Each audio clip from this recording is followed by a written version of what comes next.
Hello Virgo, welcome back to my channel. आपका स्वागत है ब्लॉसम लाइफ टैरो में। और आज हम आपके लिए अगस्त 2020 का रीडिंग लेकर आ रहे हैं। और ये रीडिंग जो है आपके लिए इम्पॉर्टेंट है क्योंकि इसमें काफ़ी सारे इंपॉर्टेंट इवेंट्स हैं। कार्ड्स बहुत पॉजिटिव है, ये मुझे आपको बताना होगा। और इसके अलावा जो इम्पोर्टेंट चीज़ है वर्गो आपके लिए, देखिए काफ़ी लोगों की जो ज़िंदगी है वो रुक गई है, लेकिन आपकी ज़िंदगी बदलाव की तरफ जा रही है क्योंकि आपका जो फेरी कार्ड है, जो शुरुआत आपके रीडिंग की हो रही है वो फेरी कार्ड के साथ हो रही है आपके। और ये आपको बोल रहा है ट्रांसफॉर्मेशन के बारे में, यानी कि आपकी ज़िंदगी में बदलाव आएंगे। अब बदलाव किस तरह के बदलाव हो सकते हैं? बदलाव इस तरह के हैं कि चाहे आप चाहें या ना चाहें, बदलाव तो आ रहे हैं। तो आपके पास जो एक तरीका है उनसे डील करने का वो ये है कि या तो आप उन्हें खुले हाथों से, खुली आंखों से और खुले हाथों से एक्सेप्ट कर लें और उनके साथ एडजस्ट करके लाइफ में आगे बढ़ें, तो लाइफ थोड़ी ईजी हो जाएगी आगे बढ़ने के लिए। लेकिन अगर आप उनके लिए तैयार नहीं होते हैं या उनको एक्सेप्ट करने के लिए तैयार नहीं है, तो आपके लिए ज़िंदगी थोड़ी मुश्किल ज़रूर हो सकती है। सो ये है आपका theme of the month card अगस्त 2020 के लिए। इससे पहले कि हम आगे की कार्ड्स अनफोल्ड करें, आपको बता देते हैं कि आज आपकी रीडिंग में हम हर वीक के लिए एक रिलेशनशिप कार्ड को पुल करेंगे, पिक करेंगे, और आपको हर हफ्ते की एक रिलेशनशिप एडवाइस ज़रूर देंगे जो हम रीडिंग के साथ ही मर्ज करेंगे। आप अपनी पर्सनल रीडिंग के लिए मुझे रीच आउट कर सकते हैं 8448901791 पर। मुझे ईमेल करिए blossomlifetarot@gmail.com पर। और हमारे पुराने क्लाइंट्स और करंट क्लाइंट्स के साथ, जिनके साथ हम एसोसिएटेड हैं, उनके फीडबैक्स जानने के लिए आप हमारी वेबसाइट भी विजिट कर सकते हैं www.blossomlifetarot.com। ओके, आगे बढ़ते हैं रीडिंग में।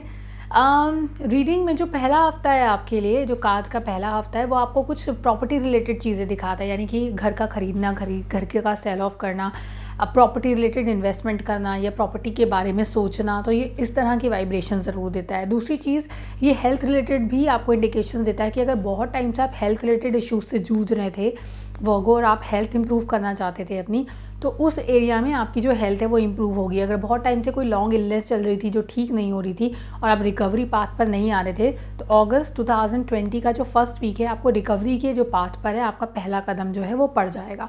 सो इस तरह से हेल्थ रिलेटेड और career related, property related investments के मामले में जो पहला हफ्ता है आपको कुछ एनर्जीज देकर जाता है।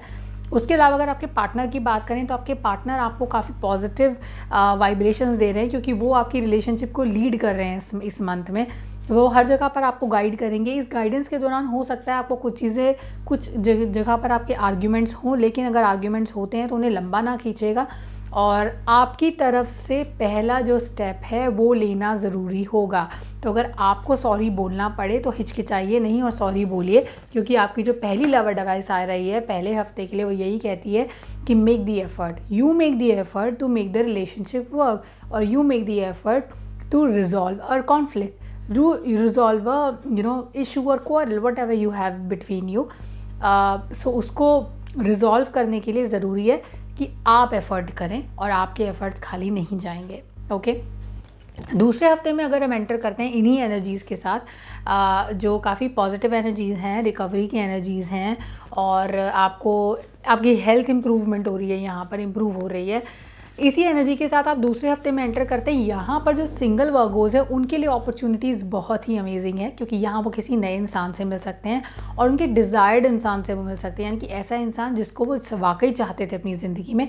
ऐसे इंसान से मिलने के जो चांसेस है वो काफ़ी स्ट्रॉन्ग हो जाते हैं यहाँ पर। ओके, आपको ये इंसान लाइफ में इमोशनल स्टेबिलिटी भी देकर जाएंगे। सो बहुत गर्मी के बाद एक ठंडक का एहसास होता है ना, बहुत हार्श रिलेशनशिप्स के बाद एक ठंडक मिलती है, एक सुकून मिलता है। वो सुकून आपको इस रिश्ते में मिलेगा।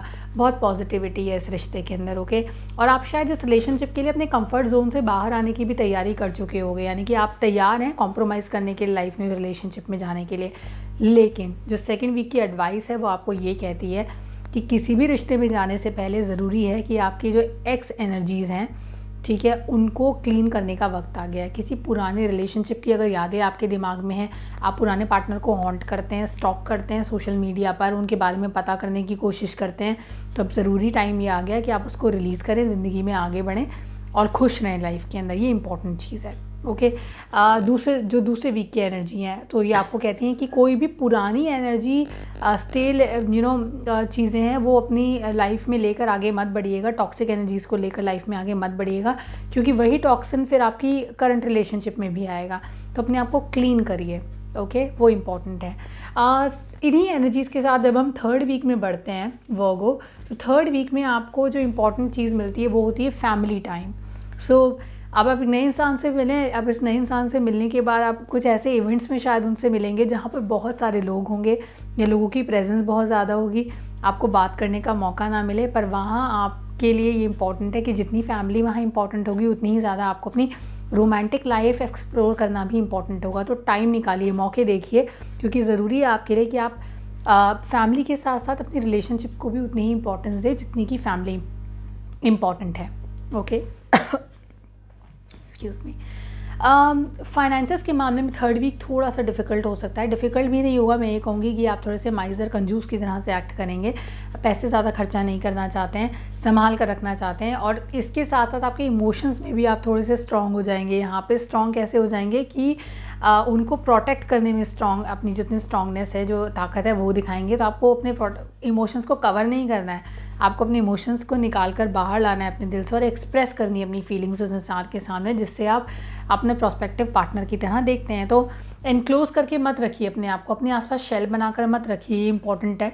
बंद तंदूक की तरह मत बनिए, खोलिए अपने दरवाजे, अपने दिल के दरवाजे नए रिश्तों के लिए और नए इंसान के लिए, पुरानी यादों को पीछे छोड़कर।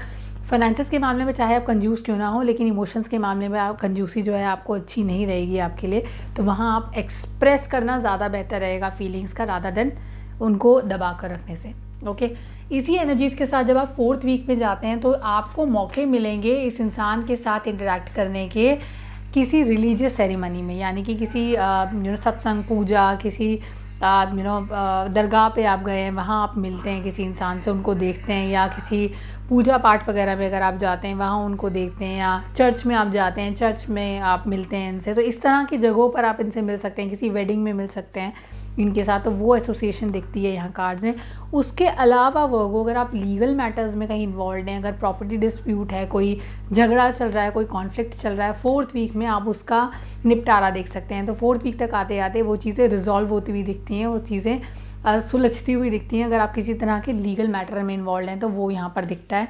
उसके अलावा अगर आप ब्रेकअप फेज़ में, या किसी ने आपका दिल तोड़ा है, आप अभी फ़िलहाल बहुत ज़्यादा परेशान है किसी वजह से, तो उसका निपटारा भी आपको लास्ट वीक में दिख जाएगा। लास्ट वीक में जस्टिस आपको सर्व होगा, तो आपके कर्मों के हिसाब से कर्मा आपको पे बैक करेगा। तो पे बैक टाइम इज़ कमिंग, तो वहाँ आप खुश हो सकते हैं, वहाँ आपको पॉजिटिविटी फील होगी कि फाइनली आपको वो मिल गया जो आप इच्छा कर रखते थे, या जो आपने, जिसमें आपने इन्वेस्टमेंट किया था। ओके, फोर्थ वीक की एनर्जीज आपको ऑब्वियसली रिलीजियस प्लेसेस में जाने के लिए इंटिमेट करती हैं, वहाँ आपको फ़ायदा होगा। तो कोशिश करिए कि रिलीजियस इवेंट्स में जितना पार्टिसिपेट कर सकते हैं उतना कीजिए। उसके अलावा आपको मंथ ऑफ अगस्त जो है एक स्पेसिफिक एडवाइस देकर जाते हैं आपके एंजल्स, आपको कहते हैं कि आप गॉड बॉक्स क्रिएट कीजिए।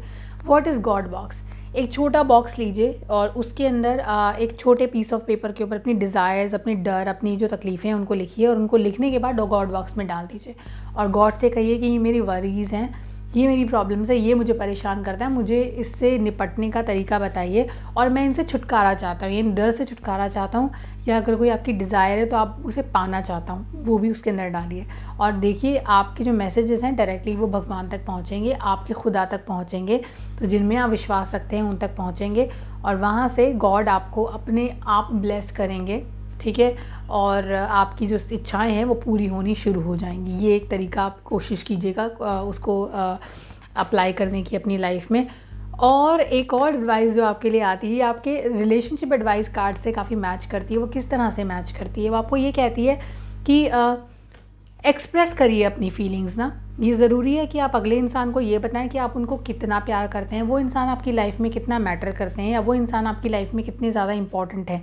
जब तक आप कहेंगे नहीं तब तक उनको वो बात पता नहीं चलेगी, और उस इंसान वो बात जो है वो अचानक उनको भविष्यवाणी तो नहीं होगी। तो जब तक आप अपने मुंह से खुद वो बातें उनको नहीं बताएंगे, उनकी इंपॉर्टेंस का उनको एहसास नहीं कराएंगे, तब उनको ये बात नहीं पता चलेगी कि वो आपकी लाइफ में क्या मैटर करते हैं या क्या जगह रखते हैं। तो ये चीज़ें जो इंपॉर्टेंट चीज़ें वो आपको करनी है। आपको एक गॉड बॉक्स क्रिएट करना है वर्गो अगस्त के मंथ के लिए, और आपको अपनी फीलिंग्स एक्सप्रेस करनी है, और उस एवरी जो हर मोमेंट है आपने अपने पार्टनर के साथ बिताया है, जो उन्होंने आपको अच्छे मोमेंट्स दिए हैं, उनको अप्रिशिएट करना है। अपने आप आपको फर्स्ट स्टेप्स भी लेने पड़ सकते हैं रिलेशनशिप के मामले में। आपको एक्स एनर्जीज़ को रिलीज़ करने की ज़रूरत है, चाहे वो एक्स पार्टनर की एनर्जीज़ हो या कोई टॉक्सिक एनर्जी हो जो आप अपने दिमाग में लेकर चल रहे हैं, उसको रिलीज़ करने की ज़रूरत है। और इसी तरह से आपकी लाइफ पॉजिटिविटी की तरफ जाएगी in the month of September, and which is your birthday month also, right? So take care of yourself, take care of your family. ध्यान रखिए अपना, पॉजिटिविटी, सकारात्मक सोच और व्यवहार अपने आसपास के लोगों के साथ रखिए, क्योंकि इसकी इस वक्त जो है इस साल बहुत ज़रूरत है सभी को और हमें खुद भी, right? Take care, goodbye and God bless you, bye bye.